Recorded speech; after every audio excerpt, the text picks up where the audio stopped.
This episode is brought to you by 5 Bullet Friday, my very own email newsletter. It's become one of the most popular email newsletters in the world with millions of subscribers, and it's super, super simple. It does not clog up your inbox. Every Friday, I send out 5 bullet points, super short, of the coolest things I've found that week, which sometimes includes apps, books, documentaries, supplements, gadgets, new self-experiments, hacks, tricks, and all sorts of weird stuff that I dig up from around the world. You guys, podcast listeners and book readers, have asked me for something short and action-packed for a very long time, because after all, the podcast, the books, they can be quite long. And that's why I created 5 Bullet Friday. It's become one of my favorite things I do every week. It's free. It's always going to be free. And you can learn more at tim.blog/Friday. That's tim.blog/Friday. I get asked a lot how I meet guests for the podcast, some of the most amazing people I've ever interacted with. And little known fact, I've met probably 25% of them because they first subscribed to 5 Bullet Friday. So you'll be in good company. It's a lot of fun. 5 Bullet Friday is only available if you subscribe via email. I do not publish the content on the blog or anywhere else. Also, if I'm doing small in-person meetups, offering early access to startups, beta testing, special deals, or anything else that's very limited, I share it first with 5 Bullet Friday subscribers. So check it out, tim.blog/Friday. If you listen to this podcast, it's very likely that you'd dig it a lot, and you can, of course, easily subscribe anytime. So easy peasy. Again, that's tim.blog/Friday. And thanks for checking it out, if the spirit moves you. Optimal minimal. At this altitude, I can run flat out for a half mile before my hands start shaking. Can I answer your personal question? Now would seem an appropriate time. What if I did the opposite? I'm a cybernetic organism, living tissue over a metal endoskeleton. Tim Ferriss Show. Hello, boys and girls. This is Tim Ferriss. Welcome to another episode of The Tim Ferriss Show, where it is my job to deconstruct world-class performers, to tease out the routines, habits, etc. that you can apply to your own life.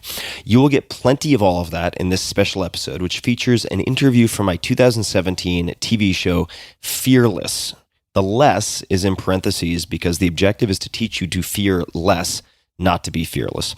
Fearless features in-depth, long-form conversations with top performers, focusing on how they've overcome fears and made hard decisions, embracing discomfort and thinking big along the way. It was produced by Wild West Productions, and I worked with them to make both the video and audio available to you for free, my dear listeners, so thank you, Wild West. You can find the video of this episode, which is gorgeous. I think they did an incredible job, on youtube.com/Tim Ferriss. Remember, 2 R's, 2 S's. youtube.com/Tim Ferriss, and eventually you'll be able to see all of the episodes for free at youtube.com/Tim Ferriss. So you can swing over there and see what is currently up. Before we get started, just a little bit more on Wild West. Spearheaded by actor, producer, and past podcast guest Vince Vaughn, Wild West has produced a string of hit movies, including The Internship, Couples Retreat, 4 Christmases, and The Breakup. In 2020, Wild West produced the comedy The Opening Act, starring Jimmy O. Yang and Cedric the Entertainer. In addition to Fearless, their television credits include Undeniable with Joe Buck, ESPN's 30 for 30 episode about the '85 Bears, and the Netflix animated show F is for Family. Wild West has also produced the documentaries Give Us This Day, Game Changers, subtitle Dreams of BlizzCon, and Wild West Comedy Show. And now, without further ado, please enjoy this wide-ranging conversation from Fearless. I'm Tim Ferriss, author, entrepreneur, angel investor, and now TV host. I've spent my entire adult life asking questions, then scouring the globe to find the answers. On this show, I'll share the secrets of pioneers who have faced their own fears. We'll dig into the hard times, big mistakes, tough decisions, and how they got through it all. The goal isn't to be fearless. The goal is to learn to fear less. Welcome to Fearless. I'm your host, Tim Ferriss. And on this stage, we'll be deconstructing world-class performers of all types to uncover the specific tactics they've used to overcome doubt, tackle hard decisions, and ultimately succeed on their own terms. My guest tonight is a member of the National Wrestling Hall of Fame, New York Times bestselling author, and has summited Mount Kilimanjaro, among others. He inspires audiences around the world with his message, and he conquers challenges with his own unique style. Please welcome to the stage athlete, author, and mountaineer, Kyle Maynard.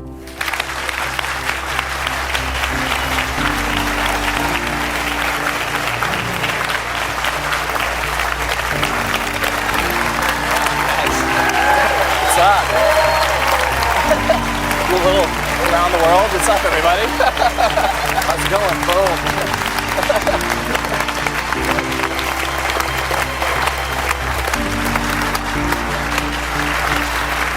Yeah, you did, brother. Awesome, man. Yeah, thank you. Happy to be here.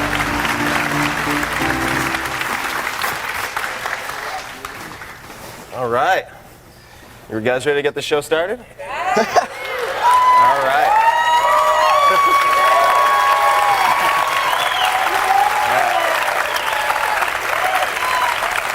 It's so nice to see you, man. You too, man. Nice to see you. It's been 5 years. We met a while back up in Napa. Had quite the adventure. It was. I don't remember most of it, but... Yeah, it was. But I do remember in the sort of flashes of consciousness in between too much wine, everyone being really, really impressed and inspired by you there. I mean, it was such a wonder to behold your effect on people. Like, how could that guy be so drunk and still stay in his wheelchair? I was like, how does he remember these one-liners? They're brilliant. But what I thought we could do, since this is fearless, is that we could start not with necessarily the highlight reel, but start with some of the challenges. So we are going to begin with a video, and let's take a look. Every weekend we'd go to the tournament, and he would get beat. He would lose, and we'd go and we'd get up at 6 in the morning and drive across the town and go wrestle, and he would get beat, and then I would drive home with him crying because that emotional side of the sport, that's what was happening that I didn't want to have happen.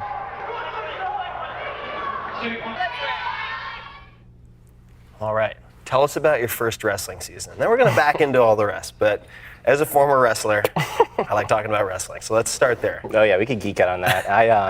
It's a short story. I was terrible. I mean, it was like, basically people were almost saying it was borderline child abuse that my mom and dad were having me do this. It was just crazy. And I think the craziest part of it too is if my dad were sitting here with us and he'd been a wrestler, and he'd kind of been the one to encourage me to go and do it. If he were being honest with us, he would say that he didn't think that I would ever have won a match.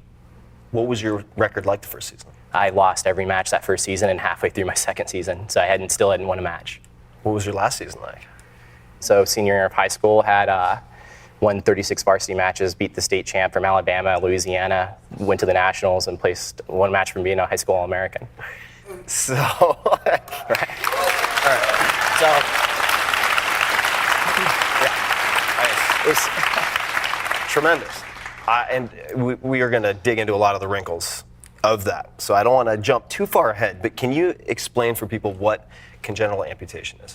Yeah, honestly, I have no idea. Like, really, doctors don't know. Yeah. I'm not even joking when I say that, but like when I was born, there was no known cause. And, my mom and dad, they were young, they were in their early 20s, and really, they kind of thankfully stopped looking for an answer. Mm-hmm. Maybe there's some genetic link, but they don't know. Mm-hmm.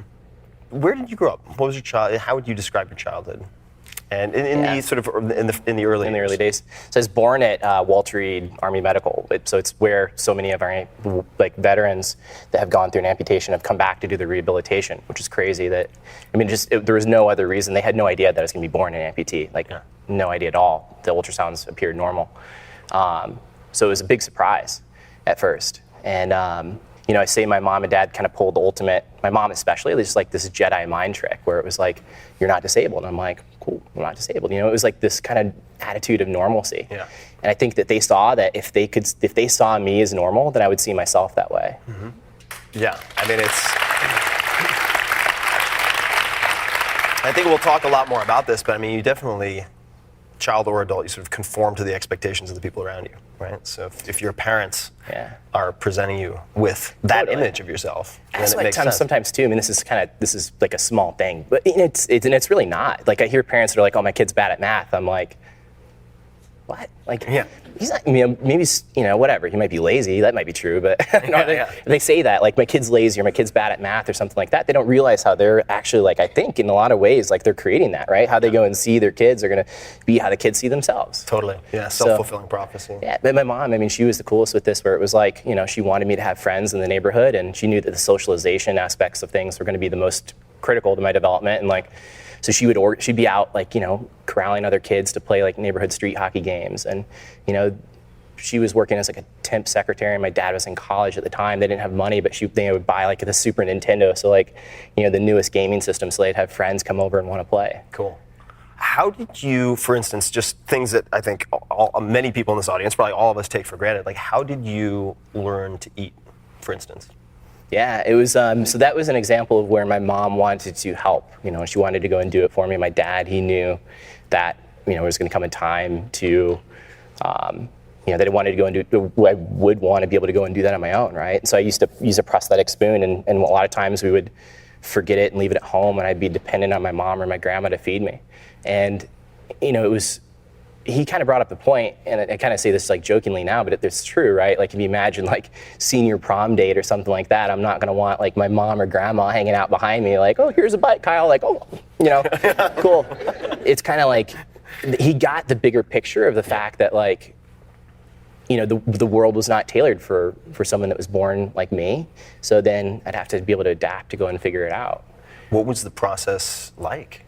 I mean, I was 2 or 3 years old, right? I barely have any conscious like memory or recollection of this, but I'd probably dropped the spoon like thousands of times. And did you ever wear prosthetics or consider prosthetics? I did. I wore them up until I was in kindergarten. And for like a little bit on and off, I hated them. They weren't natural. They're big, bulky, and like they slowed me down more than they helped. It was more of a cosmetic reason that I decided to wear them. Mm-hmm. But it was actually one day, I was sitting like this in a chair, surrounded by my like kindergarten classroom, and it was my turn to do like show and tell. And I had these big prosthetic arms on, and I'm trying to I brought this like toy machine gun to school, which wouldn't really fly, but I'm like nowadays, right? But I'm like taking the hooks from the prosthetic and trying to make the sound with the gun, and like I fumbled with it and dropped it on the ground, and I couldn't jump out and grab it. And I was so embarrassed. I wanted to come to school without the arms and legs the next day, and my mom she called the teacher and just talked to her. And the teacher's like, yeah, bring Kyle to the second half of school tomorrow. I'll talk to him in the morning to the kids. And because apparently, it's a group of like kindergartners, right? So it took like 3 hours to explain to the class like why Kyle had arms and legs yesterday, but he's not going to today. Kind of like trip the kids out a little bit, right? Yeah, totally. And I know we're working on letters, but take a second. We're gonna.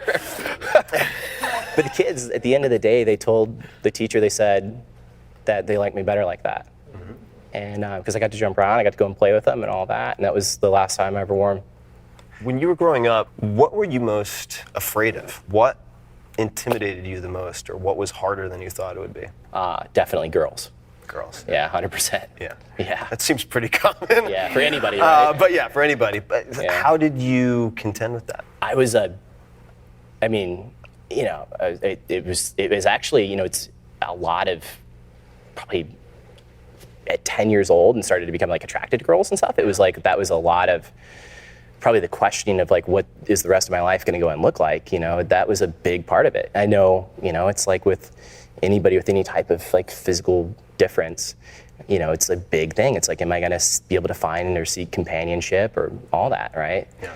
And, like probably the most fear-filled moment of my entire life to date was, not like Kilimanjaro or like stepping into a cage and fighting MMA. It was like asking my senior prom date out, Yeah. And but at the same time too, it's then, now fast forward to where life is, it's like, I've had an amazing dating life. I've dated some amazing girls. My mom's ticked off that I haven't like settled down to like find the right one yet and give her grandkids, but sounds like a lot of moms. Yeah. I remember meeting at the event with you. Neil Strauss was there, right? Yeah. And I was thinking like, So Neil Strauss, he's written 8 New York Times best-selling books, including The Game. So. Yeah, and it was like, we should totally have like a pickup seminar for guys in wheelchairs. Yeah.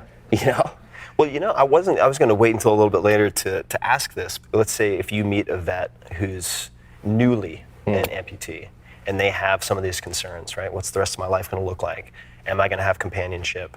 What do you say or do in that situation? I think it's really tough because being born the way that I was, yes, like in you know these earlier years, there were a lot of those difficult emotions to process, right? There were a lot of like painful times. I mean, when I was 10 years old, kind of swirling with a lot of the stuff of like what is the future going to be? I mean, I got to a point where I did not see, like I didn't want to go on living at 10, you know, it was like 10 years old. Obviously now, being able to look back, it just, you know, I couldn't even imagine what life would be.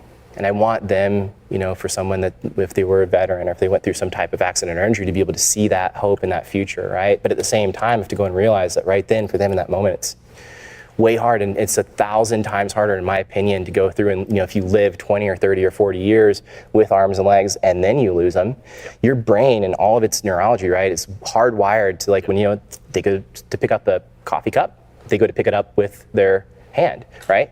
I've never had that programming. So all of my motor development, all of everything was developed around what I have currently, being, since it was congenital. So I think it, you know, and now they're also dealing with all of like the emotional processing side of things too. But I really want them to know that they are capable of living whatever life it is that they set out, that they can still create the life that they want to, right? It's not going to be easy, not going to be like, they don't have to process some of this stuff and deal with some of this stuff. But just in like the topic of the show, it's like, right, like fear is ubiquitous. I mean, it's like everybody experiences it all the time. Yeah. The difference is the people, I think, that have a great life versus someone that's sort of just getting by or struggling, is they think at some point maybe the fear is just going to go away and then they'll be able to start or something like that. You know, I think you just have to be able to jump in and find a way to be able to live your life now, you know? Yeah. What kept you going? I mean, 10, that's a not only a sensitive period, but a really early age at which to have a lot of that stuff, type of darkness, right? What inspired you to keep going? Or how did you come out of that? I think if I had to pick like a moment in time, it was making my first tackle in football. Okay, let's talk about it. Tell us about it. I was convinced I was going to be the quarterback on the team. You know, I was like, no question, they're going to make me the quarterback, and they told me to line up as a nose guard, so defensive line. And first day of practice, we weren't even like in full pads, but just wearing helmets and stuff. And the center went to go and snap the ball between his legs, and I'm lined up right across from him. And they told me my job was like follow the ball, and he basically just like stood straight up. And so I just dove under his legs and smashed my helmet in the quarterback's legs, knocked him over. First play, got the sack. Came home that night and called my dad. He's out of town on a business trip, and I was like, I think we're done with youth football. I'm going straight to the NFL. And so there's a good photo. Right? So that was one of the moments. Big time, because it was like at that moment, it was like this moment of achieving something I never thought that I could before, and like, you know, being a part of the team and the camaraderie and all that, right? So it was like, you know, all of these like psychological studies and books on like, you know, engagement and flow and all that, right? You know, when you are in that flow state, then it's like you aren't thinking about anything else, right? That's why I love like jiu-jitsu or mountain climbing, that kind of stuff now, because it's like when I'm doing that, you know, if I think about like, oh man, I got to go do my taxes, and I get choked. Right? Yeah, right. There's an immediate penalty. Yeah, big time. You're not just sitting on a couch meditating, trying to get into the zone. There's like an immediate repercussion. Immediate repercussion. But like in that moment, it was like I wasn't worried about, am I going to have to live at home with my mom and dad forever? Yeah. Am I ever going to have a girlfriend? You know, all of those fears and doubts and those questions, it started to kind of loosen the grip on that. And your dad suggested the wrestling? Is that how that started? Yeah, he basically tricked me into coming out. So the rule was that if for me or my sisters, if we signed up for any type of sport or activity, we had to finish it, like, or at least finish the season. You know, we didn't have to sign up and do it again, but you had to like sign up, you know, and finish that season. So I did 6th grade, didn't want to ever do it again. I was like done. And 7th grade signups came up, and my dad was like, yeah, maybe you should try it again, you know, blah, blah, blah. And I'm like, no, absolutely not. And he said, you know, I want to tell you something I never really talked to you about. He said, I didn't win a single match my first year either. And I knew that he'd become a really good wrestler, like in high school and college and stuff later on. I was like, wow, really? And he's like, yeah, nobody ever wins a match their first year in wrestling. It's actually really common. He said, but everybody wins a match their second season, because you'll find somebody who's their first season and you'll beat up on them, right? So I was like, awesome, sign me up. And to make a long story short, I was interviewing my dad's dad, my grandpa, for my book when I went through to when I was writing, and I was asking him, I was like, when my dad was losing all his matches his first year, like, did he want to quit too? Because I did, I'd beg to quit all the time, and they would drag me out to these tournaments, and he was like, had no idea what I was talking about, because that whole story had been a complete lie. So, based my entire life off of that lie, right? And so then the first kid that I beat, I see this, like, you know, before the match started, I had him beat him. Like, this kid's like, oh, that kid's a first-year wrestler? He's pretty scrawny. I was like, you know, he's not even warming up the right way. Like, look at him jumping around. Like, oh, we shook hands. I was like, you got a weak handshake. Like, took the kid down and landed on top. I was like, whoa, this is awesome. And I was like more shocked than he was. Like, I'm just gonna keep doing it. So let's pull up a video of one of your wins. Let's take a look.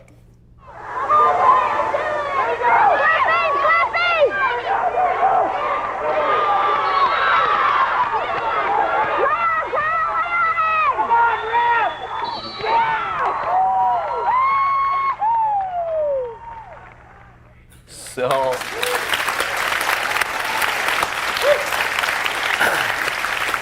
we also have some photos, and when they have a chance, I want them to pull up a photo of like a low leg attack. I was really impressed when I saw this photo. I could demonstrate one right here if you want. You know. Yeah, let's do it. So let's do it. All right, let's. I mean, I knew at some point this was going to happen, right? Please do not break my knee. All right. Yeah, we'll go through it slow. All right, so how do you want to? So like, you know, normal wrestling match starts, we come out, we go and shake hands, right? And a lot of times, like, guys would like push on my head and kind of like stay away, right? So my strategy was to be able to like close the distance down and just boom. That was good. That was awesome. So, very John Smith. Very John Smith. Yeah, little John Smith. That's totally. I don't know how many more of those I want to do. So we're getting old. We need to like be careful, right? I was like, my heart rate got too high there. Okay, 2 seconds. So what other? This is probably going to apply to like 0.001% of you, but I want to ask, like, what were your go-to moves other than that? So I did a lot of like kind of like duck under type positions, and so I'll show you guys what a duck under is. So if you come in, a lot of guys would go and wrestle me down on their knees, right? Yeah. So then if he like reaches over the top, I can boom shoot across here, come around and like take him down, or like so. Favorite was one of my favorite takedowns to this day is like a Jack Whizzer. So. We'll go again a little. Oh God! But if he's on top of me, we can start here, right? Yeah. So if he starts, so he like goes park your position. Yep, exactly. So he goes over top here, then I'll just tuck and be able to roll. So.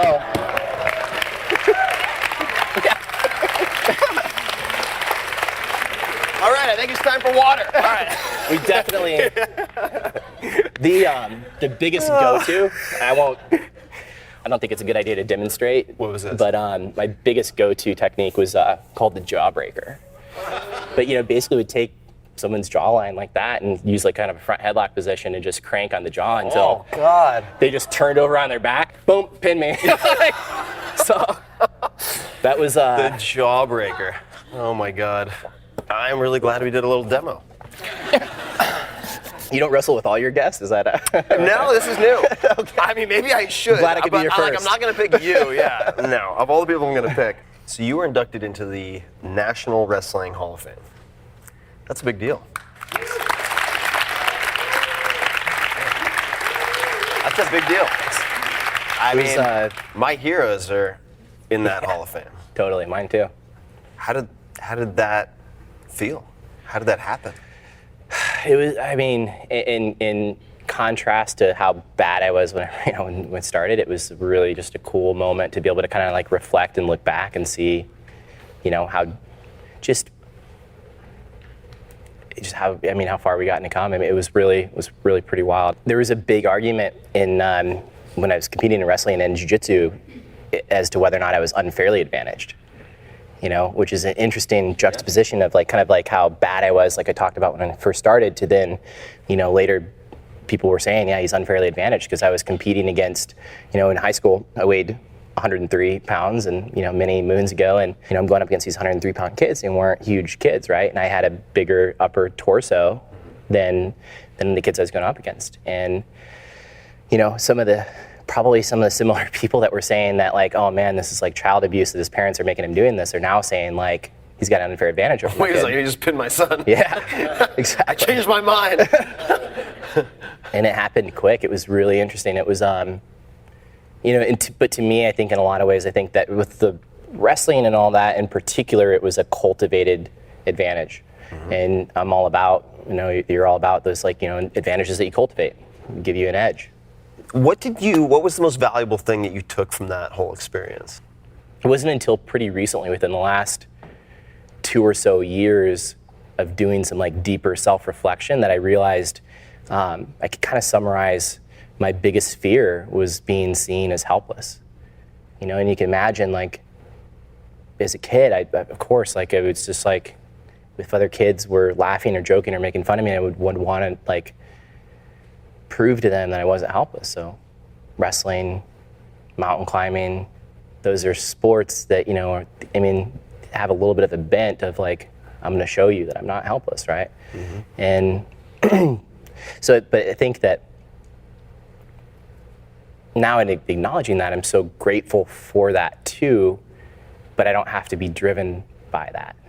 It doesn't have to be the thing that's running the show. And I think that if we have these experiences and these fears that are outside of our awareness, then it can start to go and run the show. And I've met billionaires that, there's some moment in time, right, that was like running the show for them, and maybe it was from the time when they were 6 or 7 years old.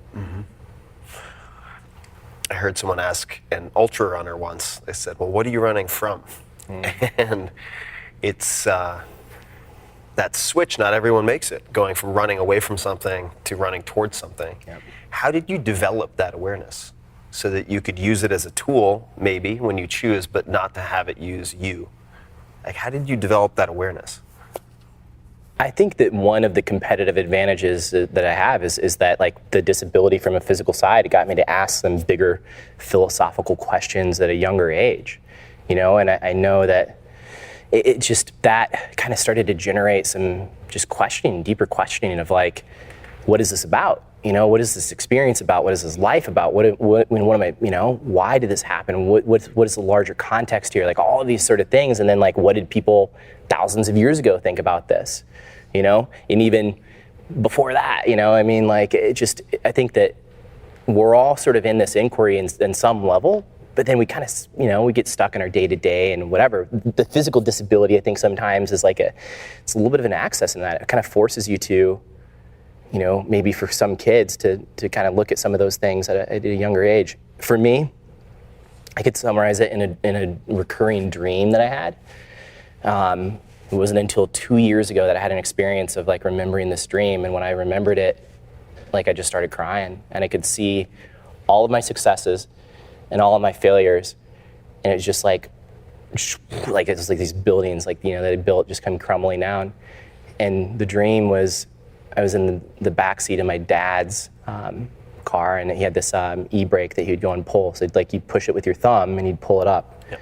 Or it was like a parking brake, right? So the parking brake on this hill, and all of a sudden in the dream, I'd be in the car by myself and the parking brake would come off. And I would try to do whatever I could to like grab it, and I couldn't pull it up. I couldn't stop the car. And then the car would just pick up speed, and eventually it was just like, it would just like wake up and have this like fear of like kind of falling, feeling right. And it was like just this intense fear and this intense feeling of like helplessness. That was like from the time as maybe like 5 or 6 to like middle school. I had that dream a couple times a year. It was pretty intense. And I think now, if I'm in the airport traveling, sometimes I'll pull up the gate in the plane, the gate agent, is like, we'll have different responses. Sometimes they're totally cool, and I'll tell them I'll jump out of my chair and I'll go and walk to the plane. Sometimes they won't believe me, and sometimes, it's like, you can't do it. And I'm like, can I, it would trigger some of that stuff where it would be like,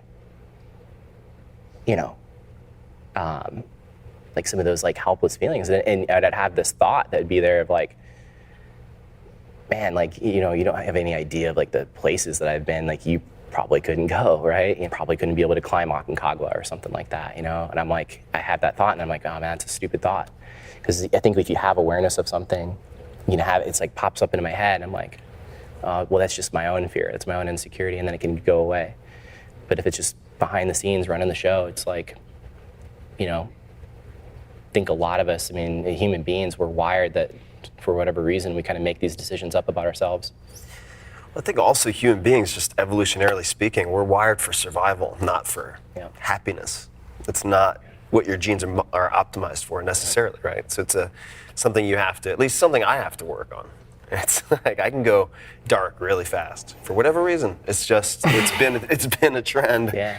And but I love that you share that though.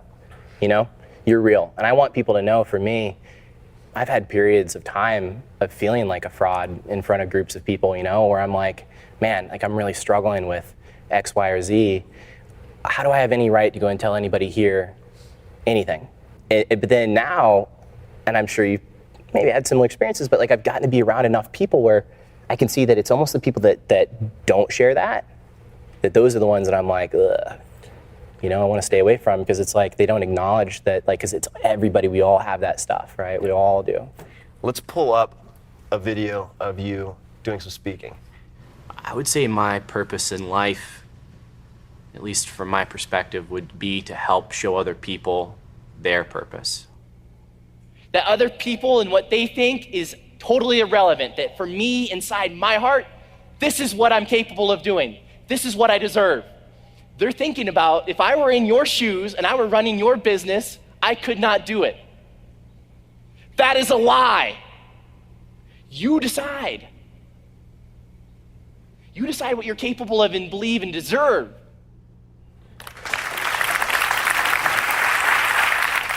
Why do you do your speaking? 200 days on the road. That's a lot of days on the road, man. Why the speaking? What drives that? To me, it is like there's again so many different whys that are interconnected with that. It's like a form of artistry for me. I think that, like, a speech is something that I can bring that creativity to, and it's also, but I'm not that one thing. I'm not a speaker. I'm not an author. I'm not any one thing. I'm not even an entrepreneur. I don't care. Like, I don't care to have any label. Not an amputee or a wrestler or whatever. I want to not know what I am, right? So I can go and find and be curious and figure it out. Like, if I had to pick one defining quote for my life, Emerson said, "Do not go where the path may lead. Go instead where there is no path and leave a trail." Applaud you, man. We're going to go to some audience questions. If you had to pick the most inspiring religious or spiritual leader, who would it be and why? I would say Emerson, for sure. Like, I've read all of his works, and it's had a profound impact on me. Joseph Campbell's another one,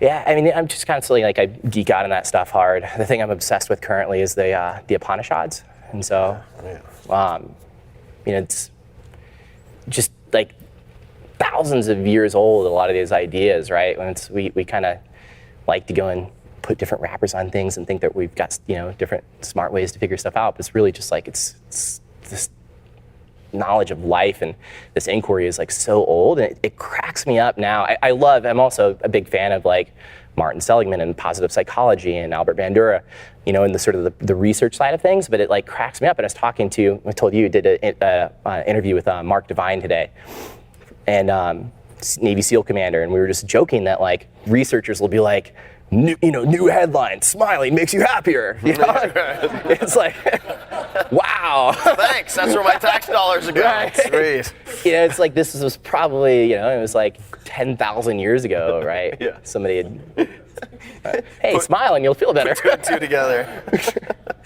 So I read this, and I was like, of course, just because we spent a little bit of time together, but it was like, known for having nice handwriting. And I was like, okay, yeah, of course. Like, of course, Kyle would have better handwriting than I do, which you do. So I wanted to actually pull up an example of your handwriting, as much for the content as the handwriting itself. I know there are many people who, whether they admit it or not, view disabled people as inferior. We are, quote, broken in their eyes, we are of no use, no value, and we are just running out the string on life. but I believe that we are all disabled in one way or another, including disabilities of character and personality. My disability just happens to be more visual than some.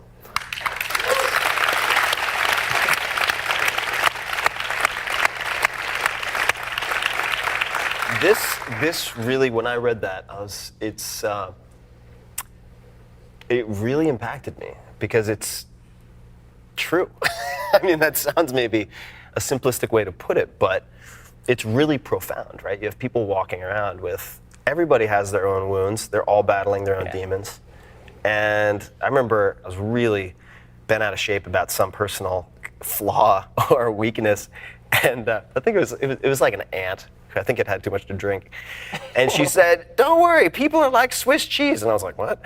And she said, no, we all have holes. Like, we all have those gaps. So this is from Twitter, @MastonMD. What specific things do you tell yourself when the thought of quitting enters your mind?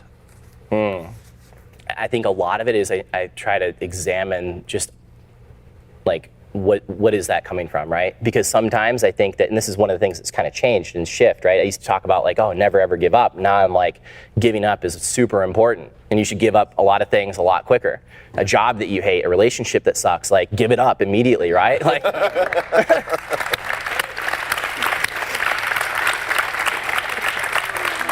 So, but there's other instances where too, it's like that's a gray area, and I know something that we'll probably talk about was like the mountain climbing. Yeah, you know, for sure. But for a little taster of that, a lot of my experience with mountain climbing is gotten to the point where I'm like, how far is too far? Yeah. Like, yeah, I can go and have like I can push myself, but like, will there be irreparable harm? Yeah. And like, so of course, like probably 95% of any climb that I've ever done, like I'm like wanting to quit. And the 5% that I'm not, it's like I'm either hanging out with my friends or looking around at how beautiful this is, but it's like a lot of the time I have that thought going through my head, and the most brutal parts of either climb in Aconcagua or Kilimanjaro that I took on were the last day that I could have paid extra for like a helicopter evac.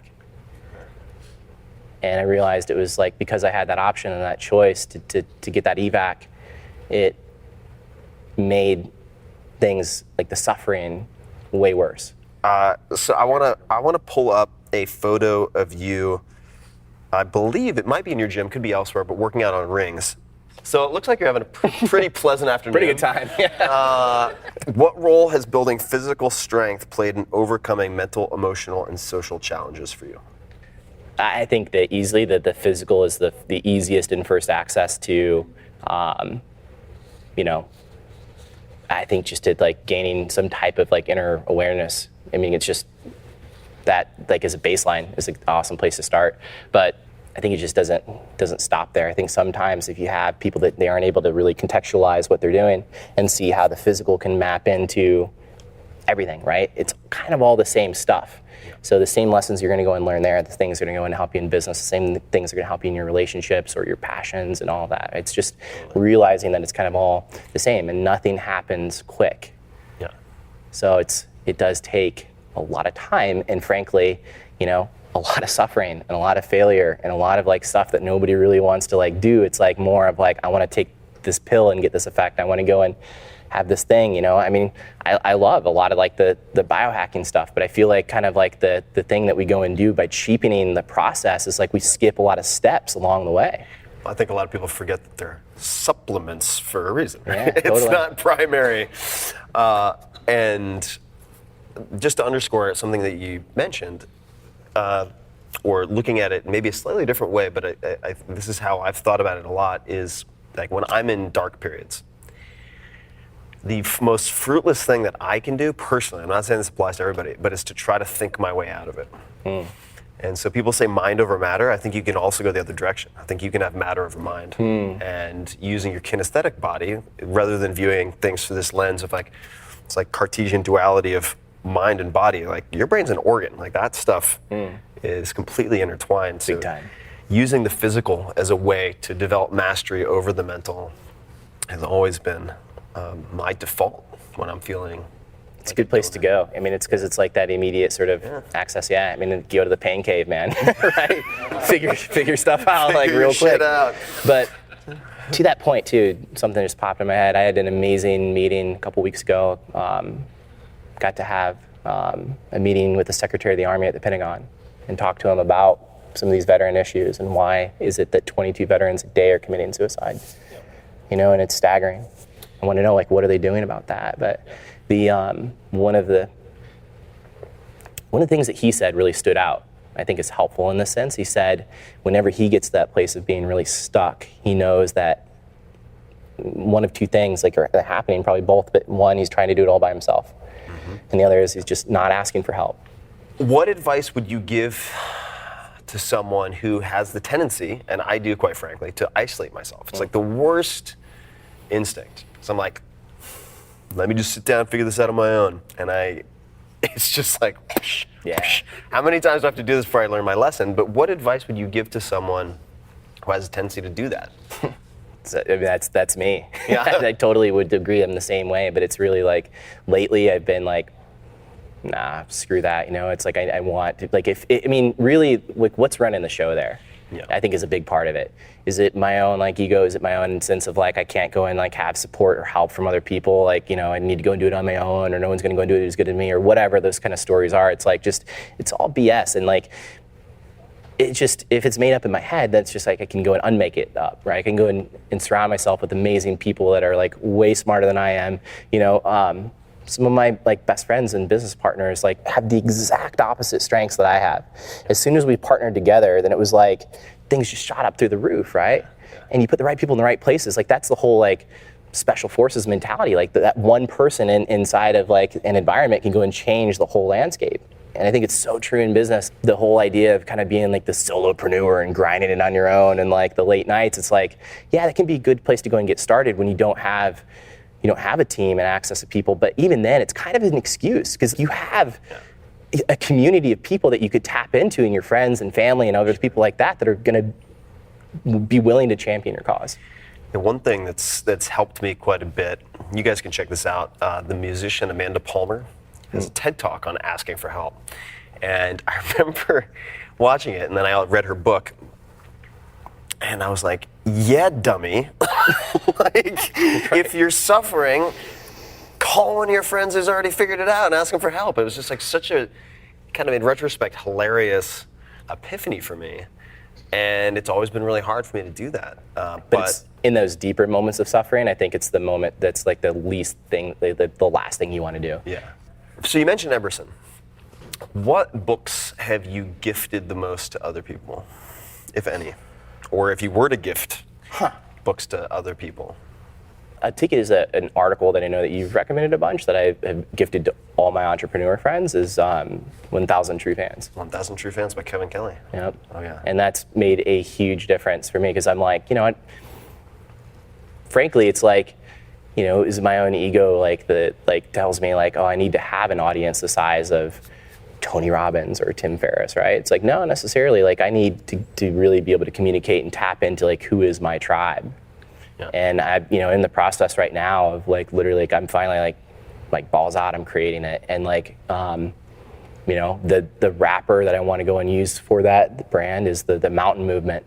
But the whole idea is I want people to go and like get over this idea of you know, of knowing that they have all the right answers and that their beliefs are the right way. It's like, and any belief, right? I challenge any belief in that. I'm not talking about one thing. It's like a mountain, it does not care how, like what race you are, what gender you are, whether you're in a wheelchair or not, it doesn't give a shit, right? Yeah. Mountain's like 0 F's given. I mean, like 100%, right? Like, and it's kind of in that it's beautiful in its indifference, I think. Yeah. And at the same time, it's like, I think I want to go and empower people to go in their own metaphorical mountains. Like, how do they go and climb those things? How do they go and build that team to ultimately, like, leave the world better than they found it?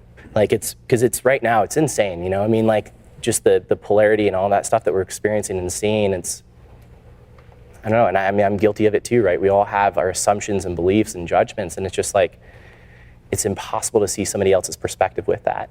And when you look at me, or if someone looks at me for the first time, if you haven't seen the videos and stuff like that, it doesn't automatically occur to someone like, oh, that guy's clearly an MMA fighter or a mountain climber. It would be true. There's a quip that has been profoundly impactful in my life. It was called "The map is not the territory." Yeah. And basically, we all walk around as these mental cartographers, as if the maps that we go and create our reality are the territory, and they're not. They're just maps. And any map that you go and create can get outdated. It can get, you need to go do that software update, right? For sure. And update your map. Yeah, and it strikes me, what I've really tried hard to do in the last couple of years myself, in part to correct this faulty software or buggy software that needs updating. It's really simple. I mean, I was told at one point, this is some advice I got on conflict resolution, they just said, say less. 2 words, say less. Wow. Okay. Yeah. And it wasn't directed at me, but it certainly applied to me. And I was like, yeah, how many problems would be solved in this country and around the world if it was just before you can state a strong opinion, you have to ask 3 questions and listen to the answers. And actually listen. Yeah, actually listen. A lot of things would resolve themselves. What is something you've changed your mind on in the last few years? I think I grew up, in a sort of,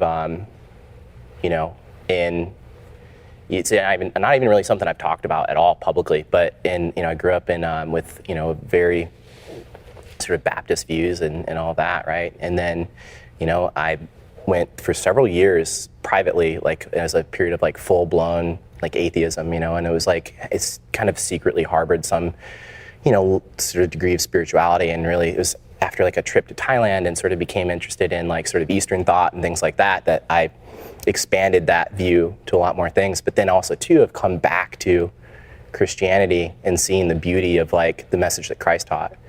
And I think that now, I think I would still, I identify myself as a Christian, of someone who's a follower of Christ, but at the same time, I'm not religious, but it's this sort of, I think it's more broad, inclusive view of spirituality. And I think that sometimes too, it's, I think that we think that we're so smart. We've got all the answers for this stuff. And sometimes, especially now, with interesting things, it's stuff gets spooky, at certain levels. And it's there's some other interesting answers and implications there that are fascinating. Stuff that Buddha talked about, stuff that Lao Tzu and all of these teachers. It's or Campbell. Campbell was the biggest one. Joseph Campbell talked about this monomyth and how these different creation stories occurred with very similar structures around the world at different times.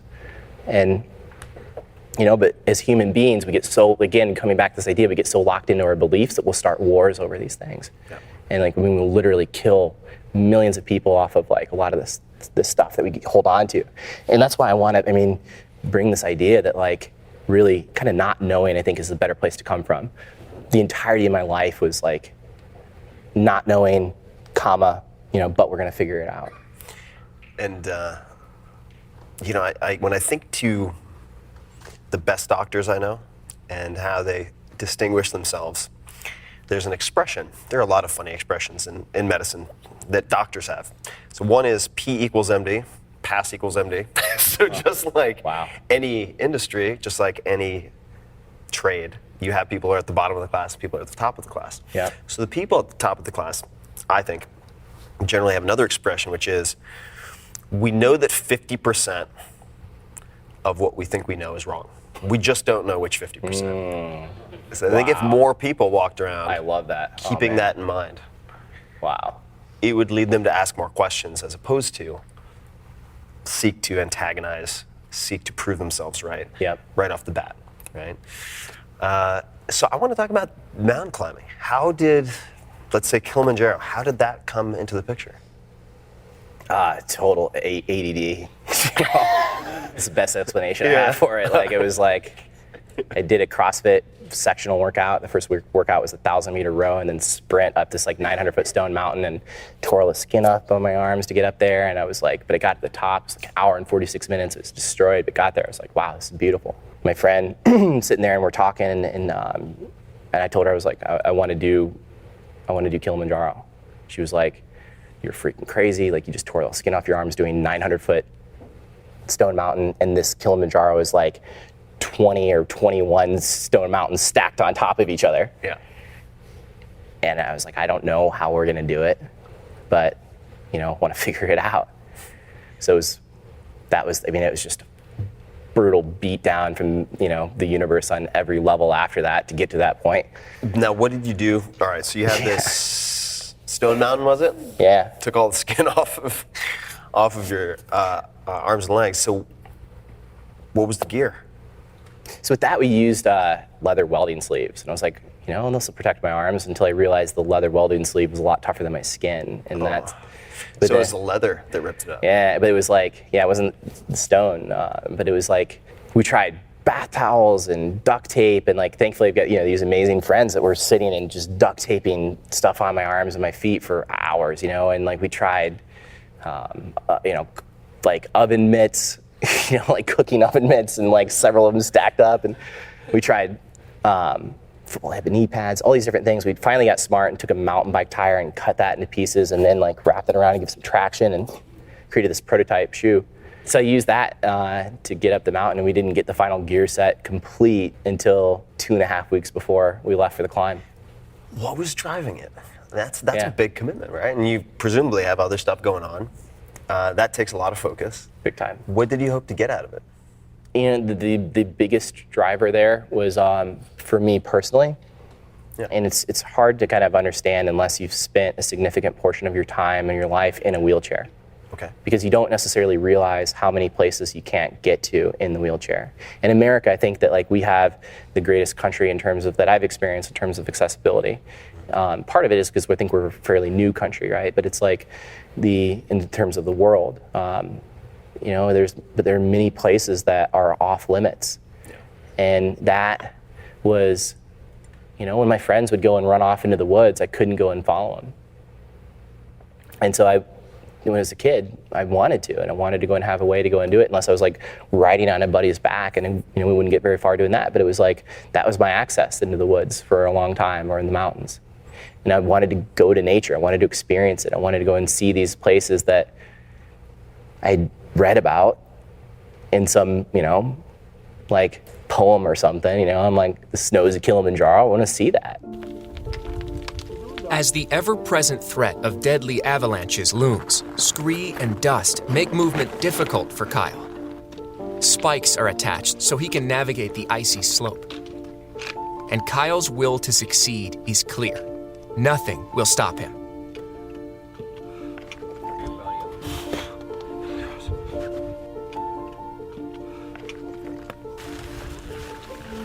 As day breaks, Kyle Maynard pushes ahead, a beacon of will and determination, showing the world that, no matter what, there is a way to the top.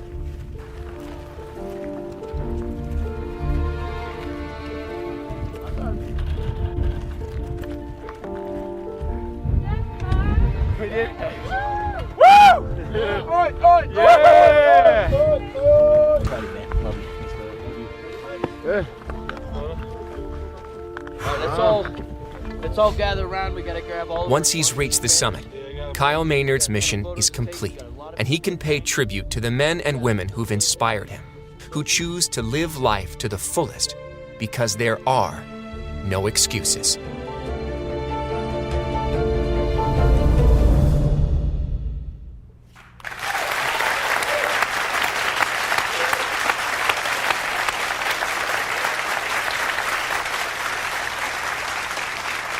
If you had a gigantic billboard and you could put out a short message, few words, whatever it might be, to a huge audience, to the world, what would you put on that billboard?